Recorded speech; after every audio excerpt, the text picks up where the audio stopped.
Oh, yun.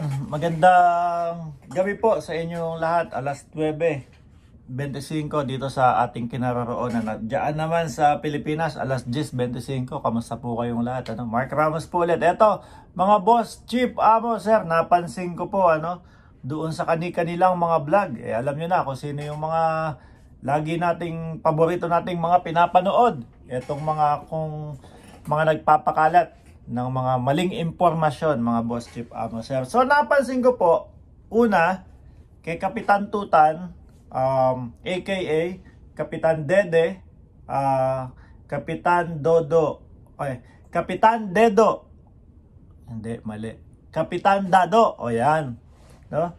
Syempre ganun pa din, galit pa din po, no? Talagang mainit bumanat si Kapitan, talagang hanggat maaari, kung kaya nila na magiba itong administrasyon ni Pangulong Bongbong Marcos, gagawin ng lahat, no? Galit na galit. At naibalita din po natin na mukhang may plano na tumakbo, siguro sa Santa Ana o kung saan man, baka tumakbo ng marathon diyan sa Luneta si Kapitan Tutan, no, mga kababayan. Talagang siguro ako ang nararapat na vice-presidente, no, kay Inday Sara Duterte, o ako ang nararapat dyan sa Senado kasi mas maalam ako. Ganyan. So yung isa naman po, si General Polbs o General Pulburon, dito tayo sa sentro. Medyo bumabait po na mag-vlog. Kasi dati, mga kababayan, pag nag-vlog yan, kuting ng norte, ahas, yun yung mga gamit niyang terminolohiya, no? Mga boss, chief, amo, sir, doon sa ating presidente at First Lady Lisa Marcos. Ngayon, ako, ang bait na po, mga kababayan. Ang bait, parang ngayon ko lang ulit siya narinig, no? Natawaging ating presidente, si PBBM. Mga boss, chief, amo, sir, ibang klase, ngayon ko lang po narinig na talagang, mukhang bumalik ang paggalang ni General Polbs. Ito ang katanungan po natin, mga bossing, chief, amo, sir. Magustuhan kaya, no? Magustuhan kaya nung mga nakauto sa kanya dati? Sila Maharlika, ayan. Magustuhan kaya nila yung tabas ng dila ngayon ni General Pulburon? Although, mga kababayan, nandoon pa din po yung pagbatiko sa ating gobyerno, nandoon pa din. Hindi mawawala. Kaya lang, ang good job naman sa kanya, ibinalik niya, no, yung paggalang sa ating presidente. Nagkaroon na ng ating presidente, Bongbong Marcos.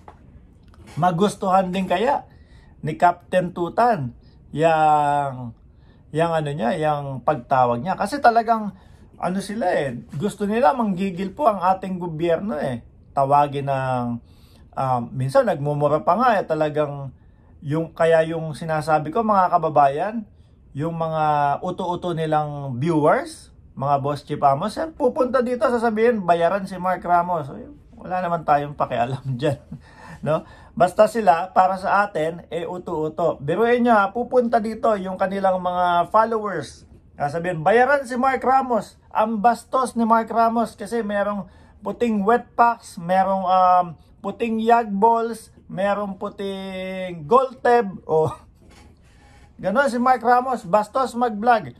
Pero po, doon sa kanilang mga vlog, ang maririnig mo buwaka ng, alam nyo na, wag na natin ituloy. Para po sa kanila, malinis po yung ganon. Para po sa mga followers nitong mga to, maayos yung ganong pagbablog. Yung mga jutang inames, binago lang yung ibang letra, pero isa pa din po ang kahulugan.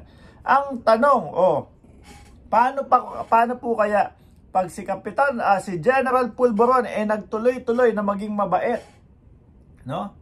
Kasi siguro na-realize niya hindi pala okay yung magpakalat ng mga peking balita at hindi totoong balita. Tapos ngayon, makakasuhan ako. Siguro na-revisa niya lahat kung ano yung kinaso at ikakaso sa kanya. Siguro naisip niya maling-mali ako dun.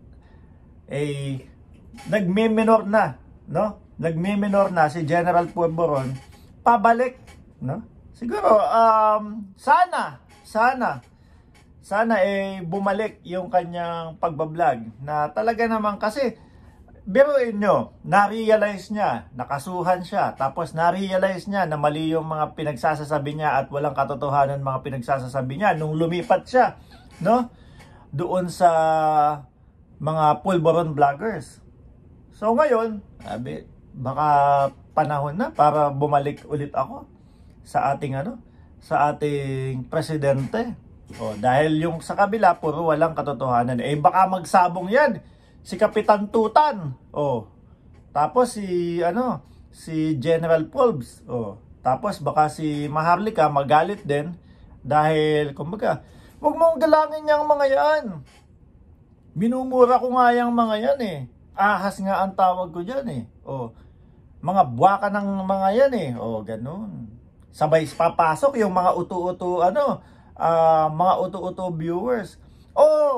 Ikaw General Pulbs, kumakalas ka na sa amin, hindi ka na nagpapauto na kagaya namin. Ganon. Tingin ko ganon yung magiging sitwasyon, mga boss, chief, amo, sir. Pero para sa akin po kung sakali man na bumalik, bumalik ng pagbablog, yung maayos na vlog na po, hindi kagaya nung narinig ko sa aking puting marites o puting ahas o puting golteb o puting yagballs na ganito pala, binabatukan pala ni Lisa Ahas itong si Kuting Lang Norte. Nasaan ang pruweba? Wala. Nagpakalat ng pulburon, may pulburon video lalabas January 1, January 5. Nasaan yung video? Wala na naman, sablay. Kaya sabi ko, etong si General Pulbs si General Pulbs siguro gradually, hindi biglaan na balik So inuumpisahan niya sa paggalang, tapos unti-unti na yan magagalit niyan si Kapitan Tutan. Mukhang balak ka pa yatang gawing siguro kung tatakbo ng Vice President kung tatakbo ng baka presidente ang takbuhin nitong si Kapitan Tutan, tapos gagawin kang Vice President. Di ba? Ganon. Baka si Maharlika ang gawing presidente, tapos si Kapitan Tutan ang ang vice-presidente, tapos ikaw sa Senate. Ibang klase ang bansa natin yun. Malamang po, malamang baka sarado na yung mga ABS-CBN. Sarado na pala talaga yung ABS-CBN. Yung mga ibang news, sarado na. News nyo na lang ang pakikinggan. Ano kaya mangyayari sa news ng Pilipinas? Balita ni General Pulbs. Balita ni Kapitan Tutan. Balita ni Maharlika. Malamang yun. Lahat walang ebidensya. Okay na, walang ebidensya. Basta sabi nung puting ahas.